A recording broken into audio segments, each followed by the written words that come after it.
I guess we're ready to go now. I'm Tom, and I'm an alcoholic. And I'm real happy to be with you this morning. What I want to talk to you about this morning is the problem that we have. I find that many alcoholics and drug-addicted people do not get well because they simply don't understand what's wrong with them. Okay? Now, I'm a sober person, and I've been sober for a long time. And when I talk with you about sobriety, I do not mean just not drinking or just not drugging. When I talk about sobriety, I mean a state of being which is characterized by freedom and happiness. You see, I found a way to live where I can stay high about 95% of the time without the use of drugs and alcohol. And it's a very important thing to me. Because of the kind of person that I am, I have to be high on something. Can any of you identify with that? And I'm high on living. I found a way of life that really keeps me high. And if it didn't, I'd probably still be using drugs and alcohol. Okay? How many of you are alcoholics? You prefer alcohol. Okay? How many drug addicts? Okay? And how many pigs? Now, pigs are people like me. You know, when I call them pigs, be proud to be a pig. Okay? A pig is a guy like me who drinks everything too thin to chew and chews the rest of it. Okay? And pigs make it in this program also. Now, I believe, too, that sobriety is a learning process, that we learn how to be sober people. I really do believe that to the soles of my feet. And learning is not a spectator sport. There's no magic in this treatment center. There's no magic anywhere else that's going to fix us. We have to work to recover. And we have to work at least as hard as we work to get where we are right now. Have you ever taken the time to think how hard you have worked to be an alcoholic or a drug addict? Think about that sometime. You know, I remember one time in my life when in my underwear I stole a bicycle and rode through the snow about 10 miles to a bootlegger's house. You know? That takes strength. Sometimes people say we alcoholics are weak, you know, weak people. That we have weak egos. And we're among the greatest con artists on the face of the earth. We can manipulate and use anybody at any time. All of us can. And people with weak egos can't do that. You're going to hear a lot of things that society says about alcoholics and drug addicts that you're going to find are not true. Okay? So when I talk with you, basically what I'm trying to do is get you to think. I'd like to wind up those rubber bands in your head. Did you know you had them? Any of you had a little model airplane, Benny? Did you have one and you wound that sucker up and you let it go and it flew, didn't it? We got them in our heads, too. And we need to wind up these rubber bands and get thinking real serious about what is wrong with us, really wrong with us, and how to get well. Now, most of you, if I asked you what your problem was, you would say, and I hope you can see this. If you can, I'll write larger. Your problem is drinking and drugging. Right? That's my problem. You ask an alcoholic what his problem is, he says, I drank too much and I drank too long. And you ask a drug addict, well, drugs are my problem. Are they really? I want you to think about that for just a minute. Are they really a problem? Okay? Kenneth, why did you use? Because I had to. Because you had to. But why? Why did you drink? Anybody. And why did you use drugs? Anybody. What was the reason? Made you feel good. Right? Isn't that simple? I drank because I wanted to feel good. For some reason I didn't. And in the big book Alcoholics Anonymous, you'll read in the doctor's opinion where the little doctor said men and women drink essentially because they like the effect produced by alcohol. Feeling good. That's why we drink. Had another word for it too, didn't we? Being high. Huh? And the Greeks have a word for it. I really love this word. Euphoria. You know? Every time I hear that word euphoria, I think about a seagull just floating over the ocean, floating over the waves, floating in the breeze, effortlessly, no work, okay, involved, just going where the breeze takes him. So we drank to feel good. We use drugs to feel good, to become euphoric, because for some reason we weren't. Now, is feeling good a problem? Anybody? Is it a problem? No, it's not a problem, is it? Feeling good, the effect of alcohol and drugs is not a problem at all. As a matter of fact, for me, and I suspect for you, it was a solution. Think about it. For some reason we didn't feel good when we drank and used drugs. We did. And so we kept on using them. Okay? The effect of drugs and alcohol very important for us to understand if we're going to understand what is wrong with us to begin with.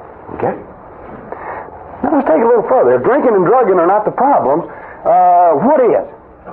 Anybody? Is it Kenny? Why didn't you feel good?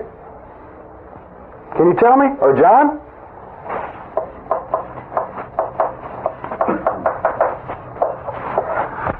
Let me suggest something. Any of you suffer from guilt? It's quite a suffering, isn't it, this guilt? This persistent feeling of being wrong. Even when there's no reason for it, you feel like I'm wrong all the time. Any of you ever feel that way? You know?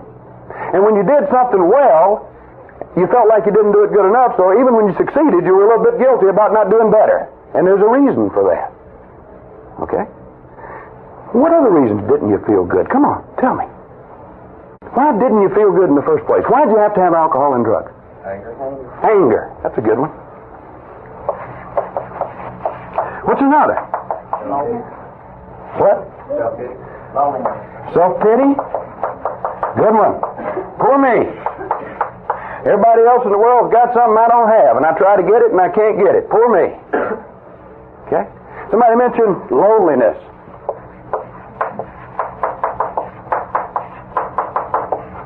It's a good one. All by yourself. Even when you go into a bar with 200 people in it, or into a party with 25 or 30 people in it, you feel like you're by yourself. They don't feel like you're by yourself. You know, they try to bring you into the group, but somehow you feel alone. You never feel a part of anything. I didn't. God knows I wanted in, and I tried to get in, but I felt I'm not like them. I'm not like them. I don't fit. Even in my home when I was a kid, you know, my father was a big, tall, good-looking man with coal black hair. And my mom had dark brown hair, you know, and my sister had dark brown hair. And in the middle of them was me, Puddinhead, you know, with a great shock of white hair. And I used to lay around, even when I was a kid, and wonder, do I belong here? How did I get here from all these dark people? I just didn't understand it, you know. And I cried about it a lot. And I felt outside. And I felt outside in my classroom. I wasn't like them. Do you ever feel that way? I'm just not like them. I don't know what it is about me. But I'm not. Okay? Guilt, anger, self-pity, loneliness. How about depression? Any depressives out there?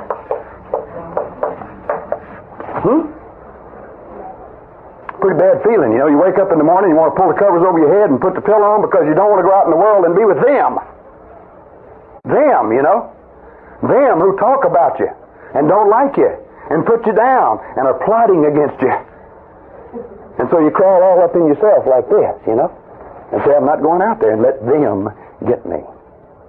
Any other reasons? Shame? Okay. Shame is a good one. That falls in the same category as guilt. And right on the bottom down here, and I hope you can see it, may be one of the biggest reasons of all. Fear. Fear. Lots of forms of fear. Always anticipating that we're going to lose something or that we're going to lack something, you know. Getting up in the middle of the night and walking into your child's room or running into your child's room and listening to see if your child's breathing. And then when you hear your child breathing, you put your ear on her chest like I used to do to see if her heart was beating because you're just sure she was going to die because of the way you were behaving.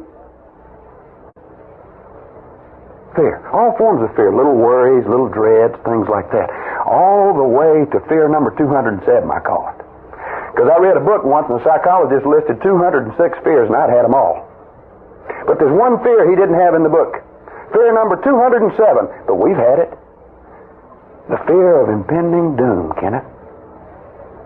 I don't know what's going to happen to me. I don't know where it's going to happen or why or when or who's going to do it, but something's going to happen to me and it's going to be bad. No reason for it. But you know that, don't you? You really know that. Something is going to happen and that something is going to be bad. Now the shrinks call that free-floating anxiety. Okay? Mine didn't float, folks. Mine was like a stone in my gut, you know. I like what the teenagers say about free-floating anxiety. They say, look at him, he's wired. You know? And I was wired for a long time. That's some kind of fear, isn't it? Now, if I had to put, and we could go on, we could fill up this whole blackboard with these problems, okay? If I had to put one word on those problems, one four-letter word to describe all those problems, what would it be? Huh? Hurt. Hurt or pain. Right? Pain. Pain like this. A friend of mine in California says, the first 15 years of my life, I walked around and it was like I had a big hole in the middle of me with the wind blowing through it. And it hurt. A big hole, and it was raw around the edges, and the wind going through it was cold. And he said other people had this hole and they went and got an education and it closed. I went and got educated, mine got bigger. Other people had this hole and they went to church and it closed. I went to church and mine got bigger. Other people got into relationships, fell in love, things like this, and the hole closed. I fell in love time after time after time. God, did we fall in love? And the hole got bigger. How many of you can identify with that? Got a hole in the middle of me. And he said, what do you tell anybody when they say, what's wrong with you? Well, you see, I got this hole in the middle with the wind blowing through it. Straitjacket time. But that pretty well describes it, doesn't it? An emptiness. You understand? A void that will not be filled. And it gave me a continuing sense of dissatisfaction. Whatever I thought was going to fill that hole, I went and got it, and once I got it, I didn't want it anymore. I'd say to myself, so what? What's next? There's got to be more here. And I'm a more kind of person, you see. When drinking, if I felt good, I wanted to feel better. And if there was something beyond better, I was going for that. Nothing was enough. Now you got a hole in the middle of you, the wind blowing through it, you got a lot of pain. What do you look for when you got pain? Relief. Right?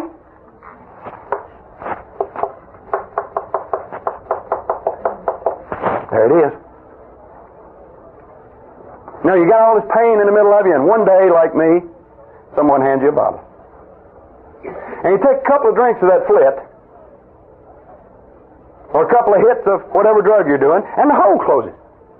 My God, it closes. Never closed before. Nothing has ever done that, And bingo, it's closed. And you're not bored, and you're not lonely, and you're not afraid, and you're not angry. And you're not guilty, and you really feel like you're with them.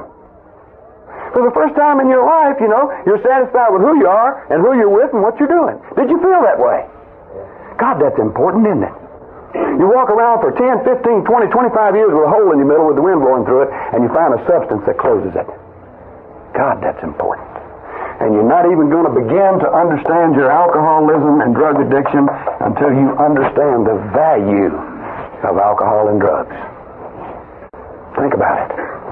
What's the most valuable thing in your life? What's been the most valuable thing in your life? Tell the truth, not what you wanted it to be. See, I had values.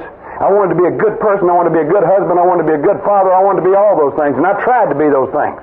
But alcohol came first, and you know what happened? Underneath alcohol, all the rest of the values started falling apart. But it was number one, and number two was getting it. Never running out.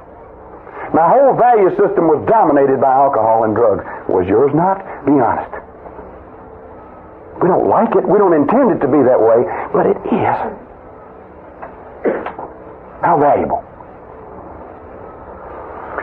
You remember the first little girl you ever fell in love with, Jack?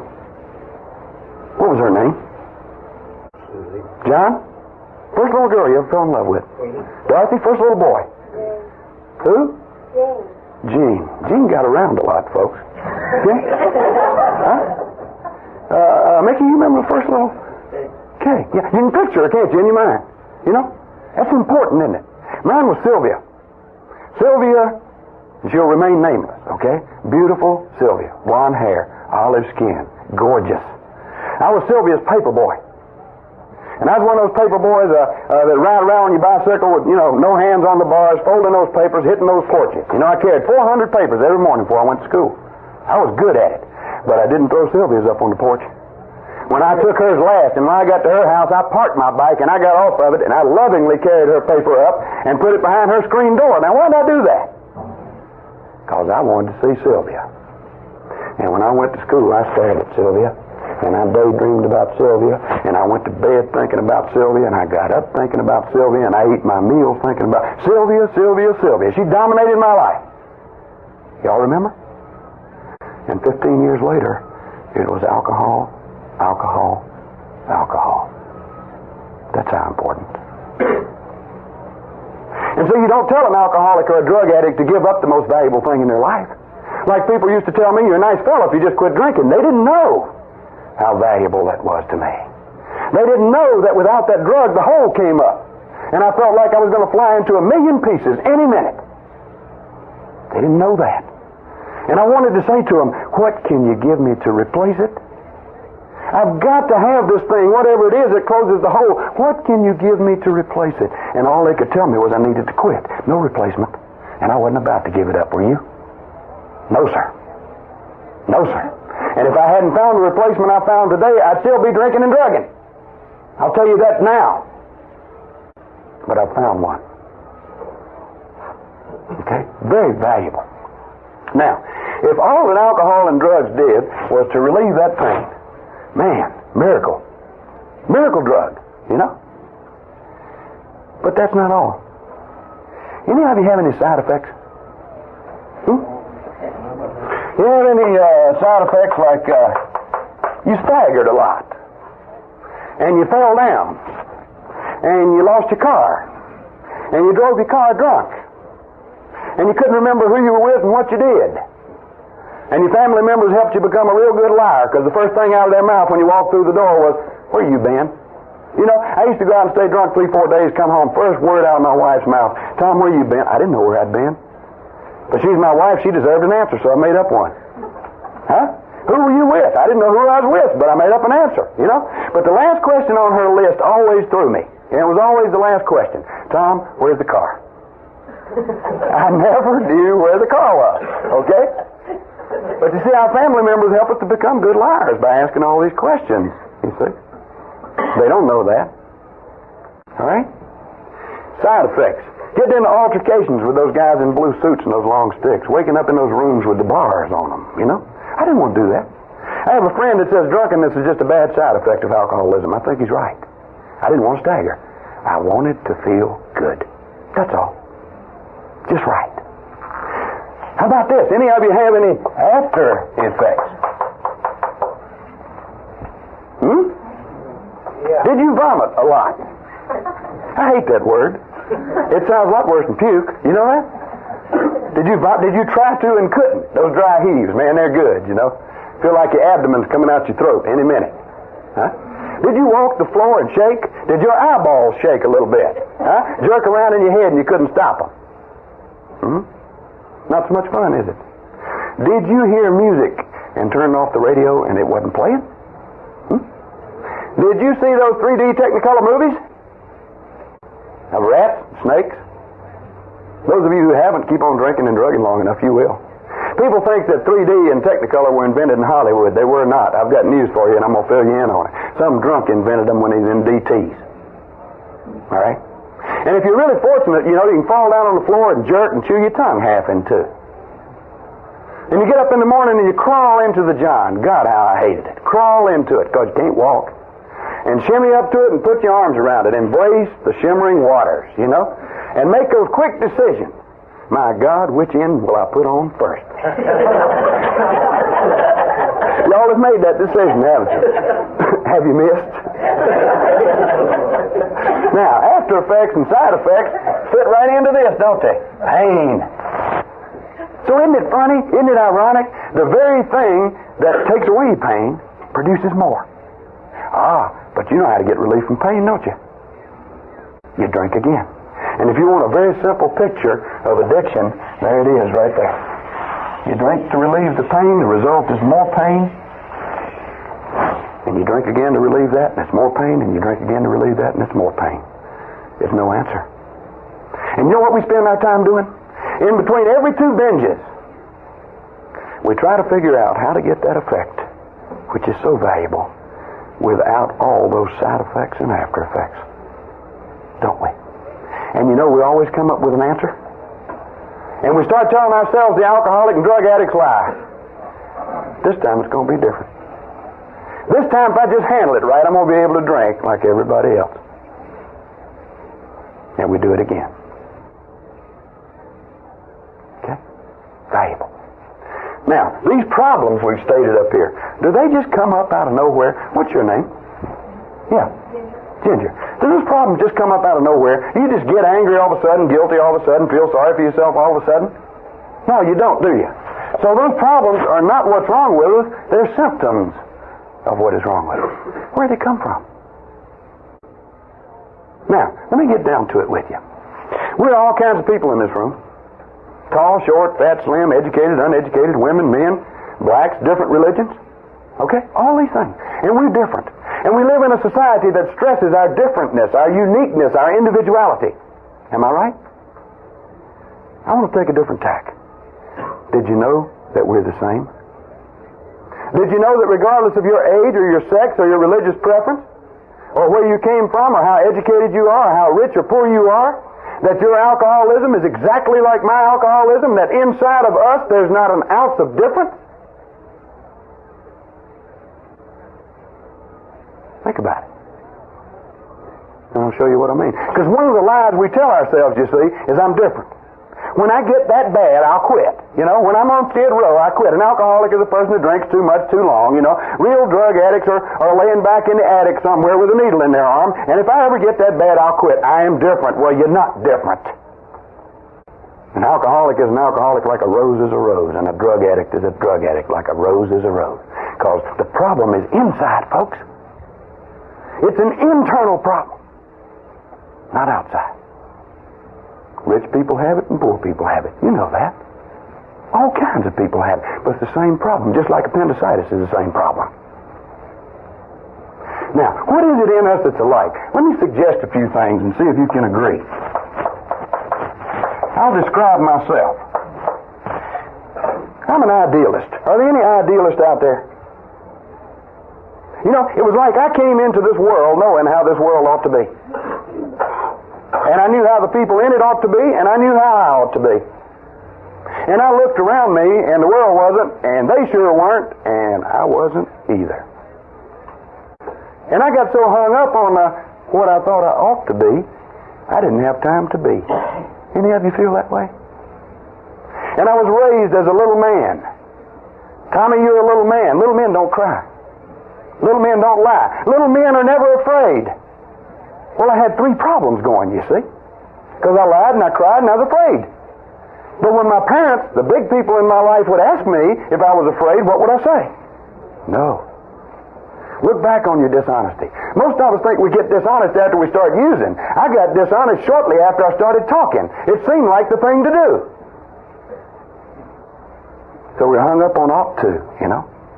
Ought to. I seldom use that word anymore. Ought's a bad word. Suppose is a bad word. Obligation, duty. What I do for fun and for free. Okay? Not because I got to.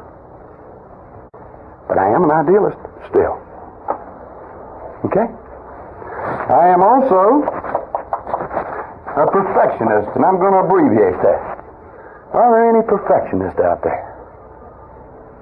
Everything's got to be just right at any given time, or it makes me awful nervous or angry. You know? I see a crooked picture on the wall. I cannot stand it. I go in my doctor's office and straighten up his magazines, folks. Do you do that? Do you demand perfection of those you relate to? And do you get uncomfortable when they're not perfect?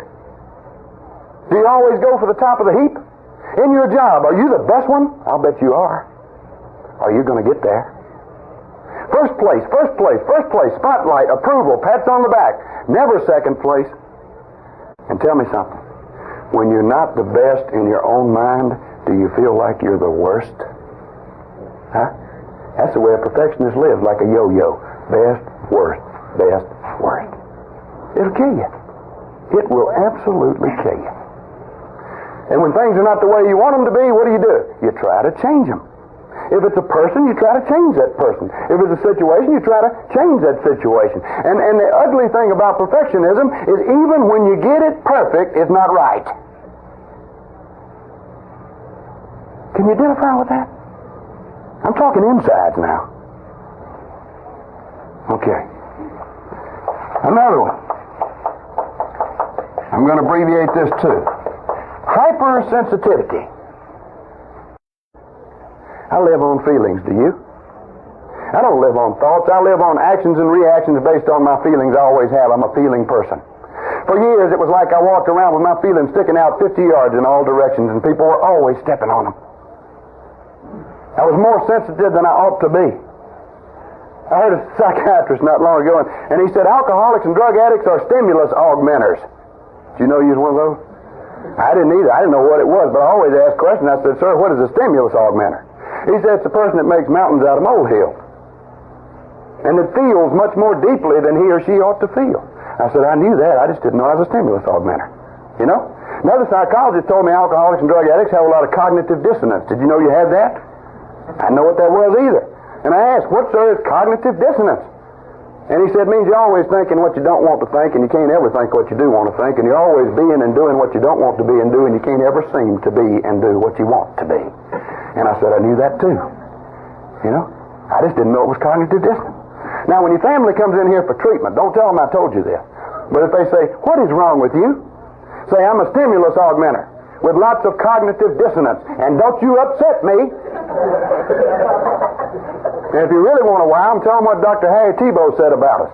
We're alcoholics and drug addicts, he said, characteristic of us is a narcissistic, egocentric core dominated by feelings of omnipotence, intent at all costs on maintaining its own inner integrity. Blow your family's mind. Don't play around. Tell them I thought I was drinking too much, but I found out what's really wrong, you know? Hypersensitivity. And this. I'm a romantic. Any romantics out there? Dreamer. Fantasizer. Love soft lights and music. Yeah? Love them. Atmosphere. All those things. Yeah? Dreaming all the time. You know what I dreamed about? What am I going to be when I grow up? You know what I fantasized about? Being somebody else, someplace else, doing something else, with somebody else. And saying to myself, why'd I have to be me? And why'd I have to be here? And why'd I have to be with them? And why'd I have to be doing this? There's got to be something better. And I got into books, you know, and I read about King Arthur and the Knights of the Round Table. And I used to sit and wonder, and this is the truth, why couldn't I be Sir Galahad? You know? And ride that white horse and ride up to the castle, you know, and put the lance out, and a beautiful maiden comes out and puts a kerchief on the end, and I ride off and kill dragons. Why couldn't I do that? I'm going to tell you, even my dreams didn't work. I knew what I'd do in my britches first dragon I ever saw. And I found out all the great gunfighters in the West one time. I found out they didn't have black hair and black mustaches and dark. Every great killer in the West, check me out if you don't believe it, had blonde hair and blue eyes. Look at me. And I'd say to myself, why can't I be John Wesley Hardin? Matter of fact, why can't I be anybody except who I am? I don't like me. Bingo. I don't like me. And we all got a piece of crying music, you know. We walk into a bar and everybody's so happy they're swinging from the rafters. We walk over to the jukebox, play the saddest song on it. Why is it we do that? And each of us has a certain song that we listen to. It's our crying song, and we drink and play it over and over and over and over and over again, don't we, Ginger? Huh? Get into some Hank Williams stuff, you want to cry. Ooh, get you a bottle, you know, and a Hank Williams record, and sit down and listen to things like, hear that lonesome whippoorwill. He sounds too blue to fly. The midnight train is whining low. I'm so lonesome I could cry. And by God, you do. And you play that record again. Before it's out of the last groove, you put it back in the first groove. Get into some low-down, dirty blues, some Muddy Waters. Muddy Waters, good crying music. Good crying music. One thing, baby, I just can't understand. Why you can't be satisfied with just one man.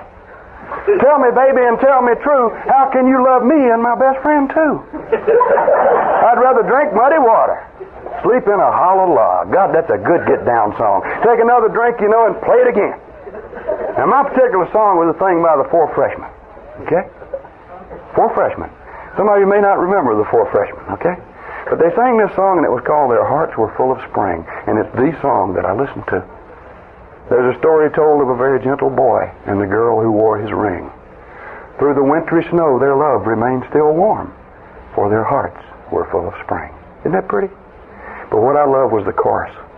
Then one day they died. And their graves lay side by side on a hill where robins sing. And they say violets grow there the whole year round, for their hearts were full of spring. And God, I'd cry and take another drink and play it again. I was 9 years sober, and I found that old record and started to play it, and my wife went into hysterics.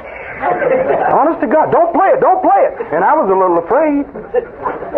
You know, the connection. And we dream, don't we? God, we dream. Let me tell you a story about dreamers. Any winos and winettes in here? Well, a story told about these two winos, and they were, and you know, winos don't wake up in the morning. I don't know if y'all knew that. Winos shake too. And they shook two under this bridge, and one of them turned to the other one and said, man, I had the best dream I ever had in my life last night. He said, yeah, what'd you dream? He said, I dreamed my mama called me home, gave me $25, and told me to go spend the whole day at Disneyland. And the other wino said, did you go? He said, yeah, I went. I had the best time I ever had in my life. Said, I saw Mickey Mouse, Donald Duck, Goofy. I rode all the rides, listened to all the music, went to all the shows, saw all the pretty girls. Other wino punched him and said, that's nothing. I had a better dream than that. He said, oh, yeah, what'd you dream? He said, man, I dreamed I had a luxury apartment. 2 cases of Jack Daniels. Said there came a knock on my door, and the 2 most beautiful women you ever saw in your life came through the door and started taking their clothes off. And the other wino was caught up in his story. He said, why didn't you call me? He said, I did, but your mama told me you was at Disneyland. Always dreaming. I'm talking about character. Lots of people talk about personality. Personality is the outer self. It's the self you see. It's the self that's obvious. It's the role that I play, the mask that I wear. It may or may not show you what I really am, and you know that as well as I do. But character is what I am inside. You see how we're alike? And I could add to that list, folks, because I've felt what you felt. I've thought what you've thought, and my attitudes have been your attitudes, and yours have been mine, and you know it, unless you're still lying to yourself, and I hope you're not. Now, is that character the problem? Let me tell you something. Some of the greatest human beings who ever walked the face of the earth had that character. Can you see Lao Tzu up there? Can you see the Buddha? Can you see Jesus? Can you see Abe Lincoln? Can you see Martin Luther King? Can you see Joan of Arc? Yes, you can. So the character's not the problem. We got a beautiful character, but somehow it's killing us. What's the problem? Let me reach down a little bit. I got a psychiatrist friend. I know about 3 sane psychiatrists in the whole world, and this is one of them. Okay? And you know what he says? He says, characteristic of every unhealthy person I've ever met in my life is that he or she has an ego that is not submitted to anything or anyone higher than itself. Let me say it again. Characteristic of every unhealthy person I have ever met is that he or she has an ego that is not submitted to anything or anyone higher than itself. Another one says, people get sick because they assume they have power they do not have. Now that sounds ethereal way out, doesn't it? How many times have you said to yourself, I'll quit drinking this stuff on my own. I'll quit drinking if it's the last thing I ever do. I'll use successfully this time. Did you? Then if you didn't, were you not assuming you had power you did not have? Yes, you were. Okay? And the Buddha says, you want too much for yourself. And because you want so much, you hurt a lot. And he said the answer is real simple. Quit wanting so much, quit hurting so much. And Jesus said you love yourself too much. That's your problem. You are self-centered. That's hard, isn't it? And again, let me say, none of us want it to become that way. But if you want to find out how self-centered you are for the rest of the day, check yourself out. How many times do you say the word I versus the number of times you say the word we or you? So what these guys are saying is that ego is the problem. I'm going to draw you a picture of your mind up here for just a minute. Didn't know it looked like that, did you, Ginger? Benny, did you know your mind looked like that? I always thought mine was full of holes, but that's, this is just a model I'm drawing up there for you because I want to show you what happened. Okay? Now, part of that mind is conscious. And it's referred to as ego. Ego is my consciousness of being an individual, separate, unique, okay, apart from everybody else, an entity. Okay? Ego means simply I. Do you know how much of your mind is really conscious? If this whole room were your mind, about that much would be conscious. All the rest is unconscious. Think about that. And in the conscious mind, which we usually think of as some kind of computer that spits out answers, there's a lot of things. In the conscious mind is a whole set of values, things that are important to us. A whole set of beliefs, our opinions about what's true and good and real. That's what beliefs are. A window that we look out at the world and form opinions about what we see, and it's called perception.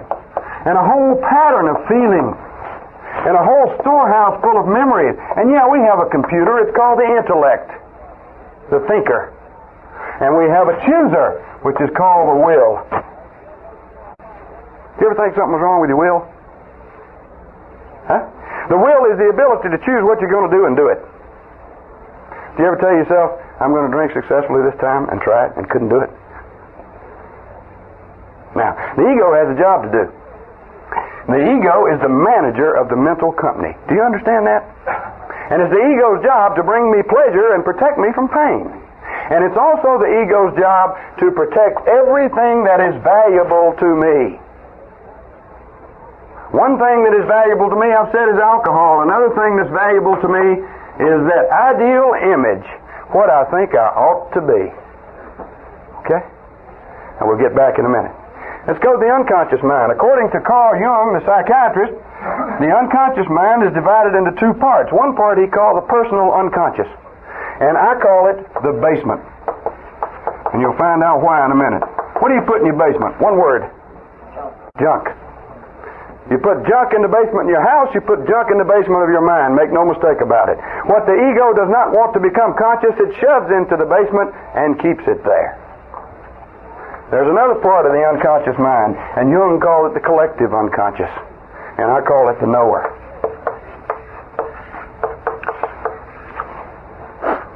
Do you know there's a part of you and me, John, that knows things we've never experienced? You know there's a part of you and me, Mickey, that contains wisdom and experience which has been passed along to us from our ancestors in the form of chemical codes in our brains? That we know things that we've never experienced. Sound far out? Did you ever go into a strange town, you'd never been there before, but you knew where every building was going to be? Huh? Do you ever pass when you're driving down the road a certain scene and you say, I've been to this scene before, but you've never been there before? Ever sit down in a conversation with a friend and you knew what the whole conversation was going to be? Ever listen to a piece of music you never heard before, hear two notes, sing the whole song? Huh? Ever take a walk in the woods, dark of night, and you walk in a straight line, and all of a sudden you walk around, and you don't know why. And you go back in the morning, and there's a big gaping hole there you would have fallen in. Something like that. You ever get the feeling you're being protected? Huh? Believe it. And there's a part of you that knows where to turn. Think back to that last drunk when you was coming off of it and you were shaking and hurting and puking. Did you hear a voice coming out of you saying, God, oh God, please help me? Yeah, you did. And so did I. There's a part of me that knows where to turn in times of trouble. It's automatic. Think about these things. We're something. You don't believe that, but we're something. It's like the psalmist said, I will praise thee, O Lord, for I am fearfully and wonderfully made. Now, if I were a Christian, I would call the knower the Christ. If I were a Jew, I'd call it the divine spark within me. If I were a Buddhist, I'd call the knower the Atman, the Great Spirit. If I were a psychologist, I'd call it the integrating core of the personality. But whatever it is, it's powerful. You understand what I'm saying? And it's wise. And yeah, in the knower is where the power is. And I'm sorry if you can't see this. I'm using up the board. And it's also where intelligence is. And Ginger, with intelligence, what I'm talking about is intelligence is this. I can recognize what's good for me and what's not, based on my past experience. Okay? Now, when you can't recognize what's good for you and do it, and what's bad for you and not do it, that's what I call insanity.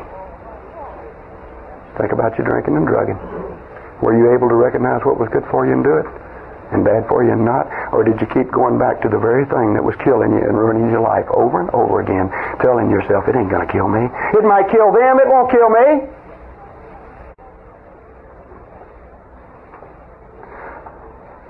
Now, we protect the ideal image. Kenneth. Kenneth's ideal image, I'm going to pick on him for a minute, is macho man. Very smart, courageous, never afraid. Okay? That's what he ought to be, and he's always believed that. And see, the ego takes orders. But one day, he's afraid. And a friend to him says to him, are you afraid? What does he say? No. Where do you think the feeling of fear goes? Right into the basement. Through what the psychologists call ego defense mechanisms, rationalization, projection, denial, all these things. I'm not getting into that. The feeling is shoved into the basement. And he remembers many times he's been less than courageous. And he thinks many fearful thoughts.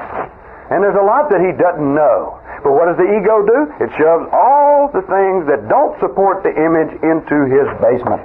And that is the truth. How old are you? 21 years of junk in his basement.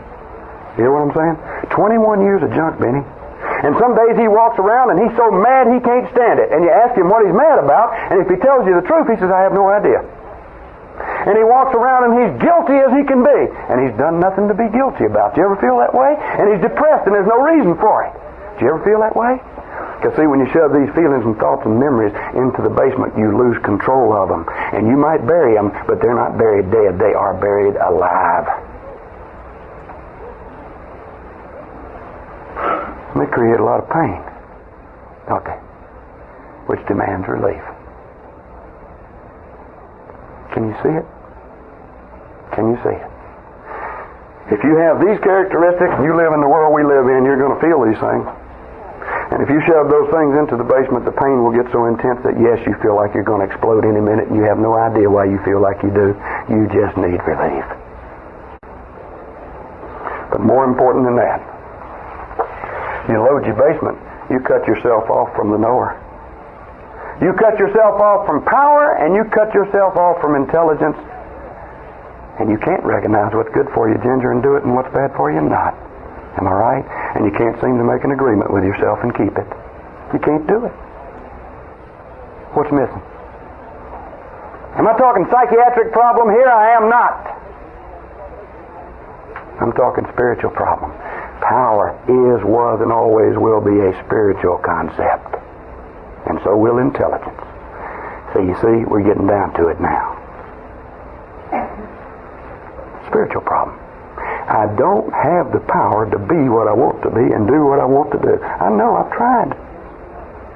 I don't like it, but I don't. Okay. So the ego shuts us off from what it ought not to shut us off from. And what's more, when the ego gets in that position, what happens is not only do we try to put all the bad things out of our mind about ourselves, we try to put them out of our minds about other people. We try to control them, make them into what we think they ought to be. How about alcohol and drugs? Valuable. Do you ever have the experience of coming off one, and you're sick and you're hurting, and what are you saying? I'll never do that again. And you mean it, don't you? I'll never do that again.